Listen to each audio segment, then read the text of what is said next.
Good afternoon everyone, welcome back to study with Alka. काफ़ी time के बाद मैं वीडियोस बनाई थी क्योंकि अभी मेरे कुछ एग्जाम चल रहे थे स्टेट के, तो इस वजह से मेरी वीडियोस अभी अपलोड नहीं हो रही थी।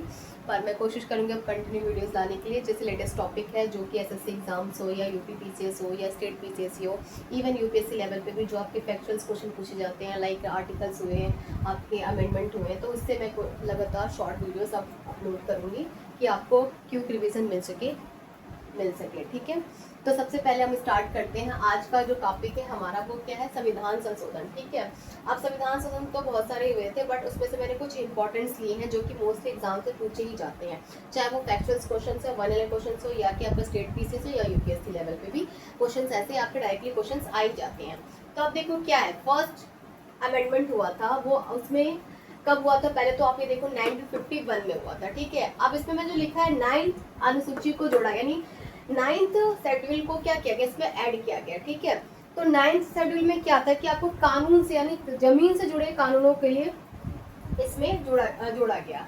लाइक जैसे कि आपको क्या था कि पहले क्या लोग चैलेंज कर देते थे कोर्ट में कि जमीन से कुछ मामले रिलेटेड होते थे, पर उसके लिए एक सख्त नियम बनाया गया।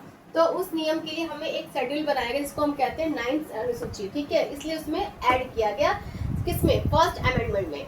इसके बाद इसमें दो चीज और हुई थी, जैसे कि आर्टिकल 90 भाग 2। ठीक है, ये क्या है, आपका बोलने का राइट्स। ठीक है, ये आपके फंडामेंटल राइट्स में थे। तो क्या हुआ इसमें कि मान लो कि जब लोगों को आज़ादी मिली तो क्या हुआ, उन्होंने इस आज़ादी का फायदा उठाने लगे, जैसे अफवाह फैलाना हुआ, शांति अशांति फैलाना, ठीक है, अशांति करना।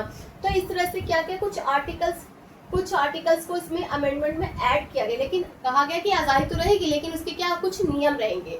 तो 19 आर्टिकल के भाग 2 को भी इसमें ऐड किया गया। इसके अलावा आपका SC ST OBC रिजर्वेशन में भी प्रावधान किए गए कुछ, मतलब उसमें संशोधन किए गए इसी टाइम फर्स्ट अमेंडमेंट में कि पहले क्या जो पिछड़े वर्ग के लोग होते थे, ओबीसी हुआ, फिर SC ST, उनको पढ़ने या हर चीज में जो भी चीज उनको पिछड़ापन सहना पड़ा, तो इसी समय उसको भी आर्टिकल 15 के भाग 4 को इसमें ऐड किया गया। ठीक है, इसी अमेंडमेंट में। तो इसमें तीन चीज हुए, सबसे पहले क्या हुआ, आपका 9th शेड्यूल को जोड़ा गया। ठीक है, फिर आपका आर्टिकल 19 भाग 2 को, फिर इसी में ही आपका आर्टिकल 15 भाग पार्ट को भी ऐड किया गया। तो ये हुआ था हमारा फर्स्ट अमेंडमेंट में। ठीक है, अब चलिए बात करते हैं हम 7th अमेंडमेंट में क्या हुआ। जैसा आपको दिख रहा होगा कि राज्यों का पुनर्गठन, यानी 1956 में, और उसके साथ ही आपका फजल अली कमीशन। क्या था ये, देखो फजल अली कमीशन में ही कहा गया कि राज्यों का पुनर्गठन करना चाहिए, यानी कि राज्यों को, जो हमारे देश है पहले क्या होता था कि पार्ट में डिवाइड था, ABCD, ठीक है, ऐसे करके राज्यों को।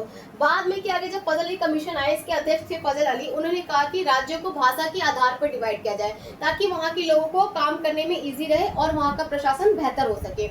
इसलिए कमीशन आया 1953 में। उसके बाद जाके 7th अमेंडमेंट में इसमें संशोधन किया गया, राज्यों को 2 भागों में डिवाइड किया गया, किसमें, जैसे कि राज्य और केंद्र शासित प्रदेश में। तो आप बोल सकते हो कि 7th अमेंडमेंट में क्या हुआ था, एक कमीशन आई थी फजल अली जो इसी टाइम आई थी, पर इसका ईयर था 1953 में, अमेंडमेंट हुआ था 7th 1956 में। ठीक है, तो 7th अमेंडमेंट किससे रिलेटेड है, आपका राज्यों का पुनर्गठन से रिलेटेड है। तो ये तो हुआ हमारा 7th अमेंडमेंट। अब चलिए बात करते हैं 13th अमेंडमेंट। जैसा देख रहे हो कि आप इसमें नागालैंड 1962 में, नागालैंड एक नॉर्थ स्टेट है, तो उसी समय इसको आधिकारिक रूप से मान्यता दिया गया एक राज्य का।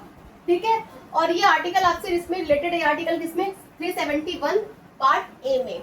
ठीक है, तो नागालैंड को किस अमेंडमेंट में आधिकारिक रूप से राज्य का दर्जा मिला, वो आपका 13th अमेंडमेंट में। ठीक है, अब चलिए बात करते हैं 21st अमेंडमेंट, यानी 21वीं संविधान संशोधन क्या था। इसमें दिख रहा होगा आपको, सिंधी भाषा को 8वीं अनुसूची में 1967 में ऐड किया गया। देखिए, अब ये संविधान संशोधन जो हुआ था 21वां, वो किस सन में हुआ था, 1967 में। इस समय क्या हुआ, सिंधी भाषा को आधिकारिक रूप से एक मान्यता दिया गया, किस अमेंडमेंट में, 21st अमेंडमेंट में। और किस में डाला गया इनको, 8वीं सूची यानी 8th शेड्यूल में आपको इसको डाला गया।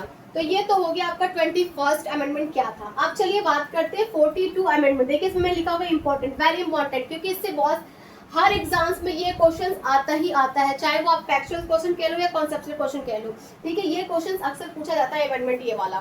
तो देखो क्या लिखा है, प्रस्तावना, समाजवाद, अखंडता, धर्मनिरपेक्ष।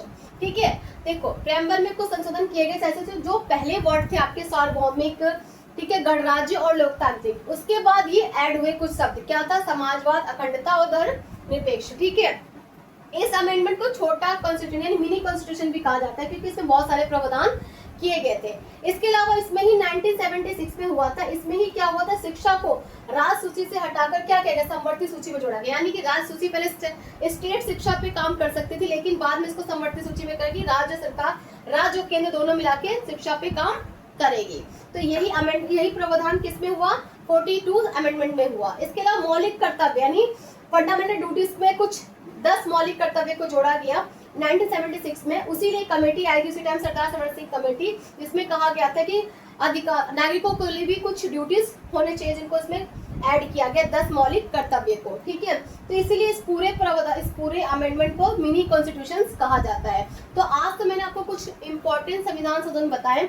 इसके अलावा जो नेक्स्ट वीडियो लाऊंगी आपके कुछ इंपॉर्टेंट आर्टिकल जो हर बार हर एग्जाम में जरूरी पूछी जाते, रिपीटेड होते ही हैं। तो आज के लिए इतना ही। अगर आपको मेरी वीडियो अच्छी लगी हो please like and share subscribe करिए, और मैं कोशिश करूंगी कंटिन्यू वीडियो अपलोड करने के लिए। थैंक यू वेरी मच जुड़े रहने के लिए।